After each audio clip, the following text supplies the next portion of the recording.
पिता, भाई और बहनों, आप लोगों के सामने मैं नतमस्तक हूँ। हर साल लोग जन्म दिवस या जन्मदिन मनाए करते हैं और आया करते हैं।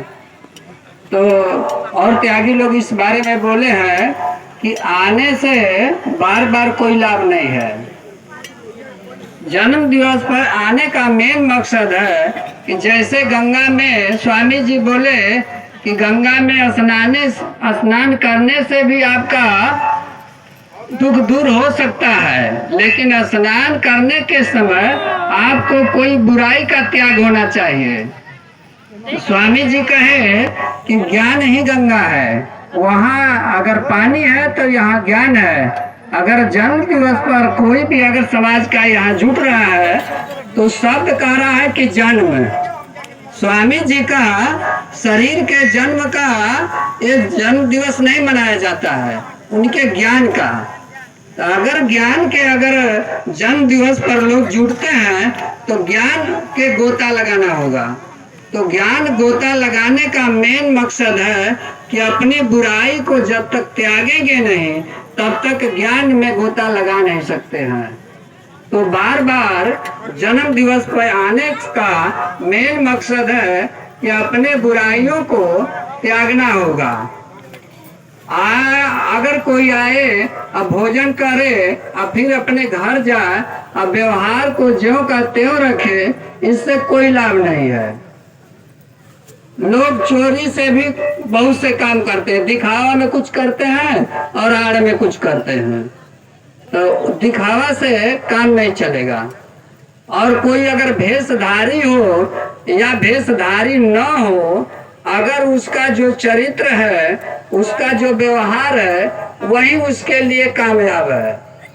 कोई संस्था में जाए, कहीं ज्ञानी के पास जाए, आपका चरित्र, आपका व्यवहार आपके लिए ही वह कामयाब है।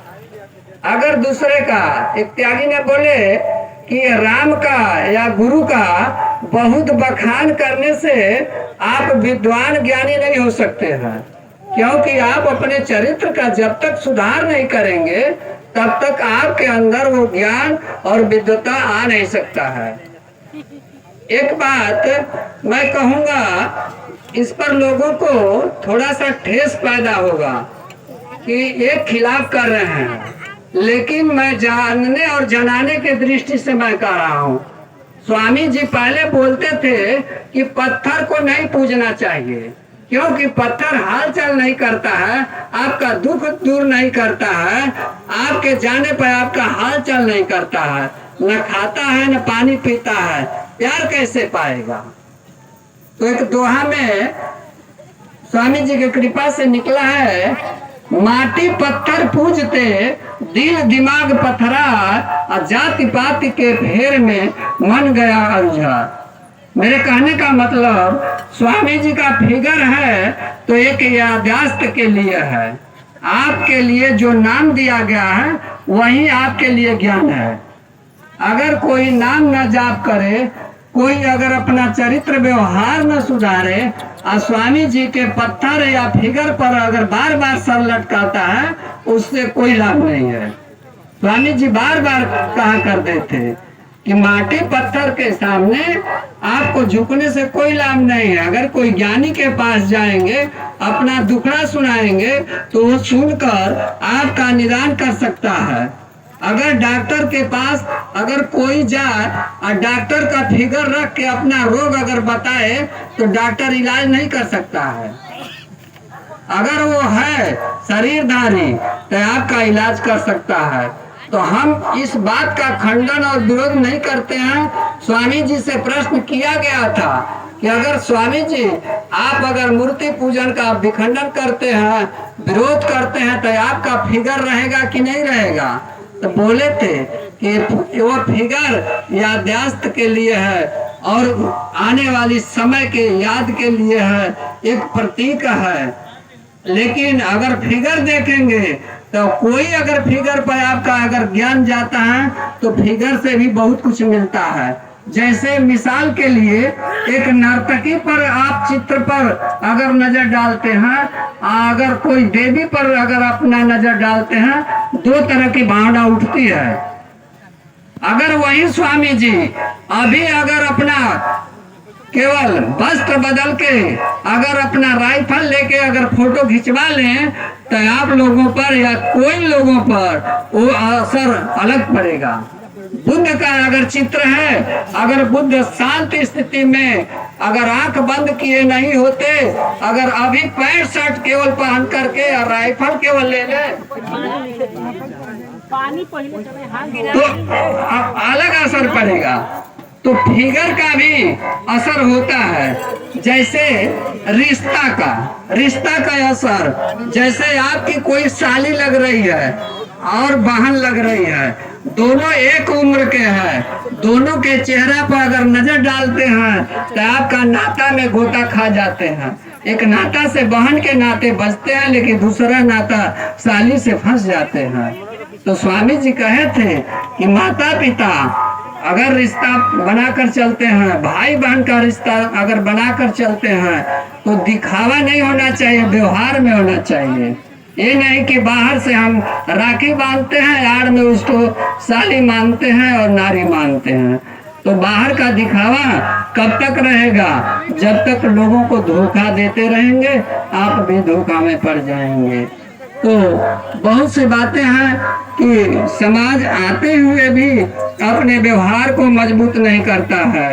स्वामी जी बोले थे कि हमको भीड़ नहीं चाहिए, भीड़ वैसा नहीं चाहिए कि सब कुछ करते रहें, छूट रहे, अपने व्यवहार पर ध्यान न दें और हमारी जनसंख्या खूब ज्यादा रहे, अब पैसा हमको देकर माल कर दे, हम खुश रहेंगे। नहीं, कम में लोग रहें लेकिन मजबूत रहें, चरित्र और व्यवहार से तगड़ा रहेंगे, ताकि दूसरे पर सुधार होगा।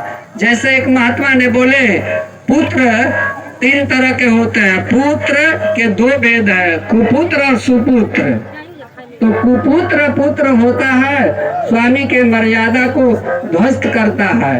ध्वस्त उनके बताए हुए रास्ते पर जो शिष्य नहीं चलता है, वो मर्यादा अपने आप उसका ध्वस्त हो जाता है। तो गुरु का मर्यादा शिष्य के हाथ में है। अगर शिष्य कोई है अपने चरित्र और व्यवहार को मजबूत करके चलता है, तो गुरु का मर्यादा अपने आप बढ़ता है। कोई पूछेगा कि किनका शिष्य है, ये तो बहुत चरित्रवान है, बहुत विद्वान है, बहुत ज्ञानवान है, तो लोग उनका गुरु का जब नाम जानेंगे तो गुरु का बखान खुद करेंगे। तो आपके चरित्र के ऊपर, व्यवहार के ऊपर गुरु की मर्यादा है।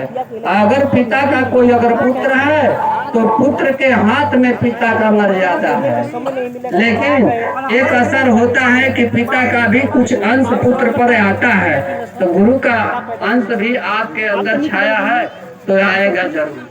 तो फिगर का हमने बात किया, तो फिगर से याददाश्त के लिए है। गुरु का अगर कोई का अगर फिगर देखेंगे जन्म दिवस के उपलक्ष्य में या जयंती के फिगर में, तो उनके फिगर देखते ही आप उसके चरित्र और व्यवहार पर ध्यान जाने लगेगा।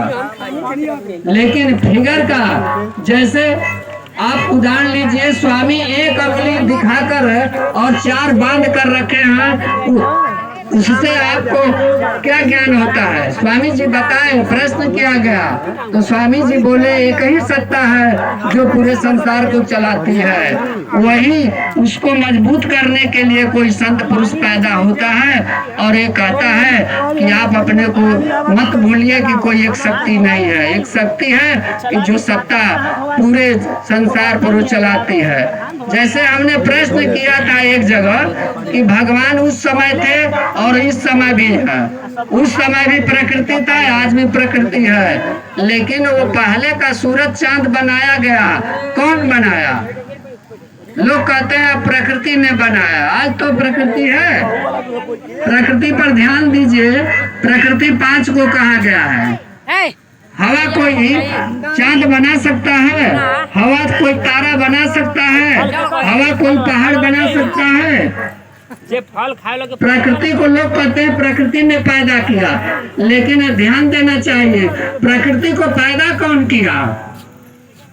जो प्रकृति को पैदा किया वो प्रकृति के माध्यम से काम लेता है। जैसे भौतिक युग में, वैज्ञानिक युग में जो पंखा बनाता है वो पंखा चलाने वाला भी होता है, पंखा से काम लेता है तब पंखा चलता है, ऐसे नहीं चलता है। तो ये प्रकृति है, वो प्रकृति से वो काम लेता है तब सारे संसार का निर्माण होता है और आपका निर्माण होता है। इतने कहकर अपने वाणी के लिए विराम दे रहा हूँ। ओम शांति शांति शांति।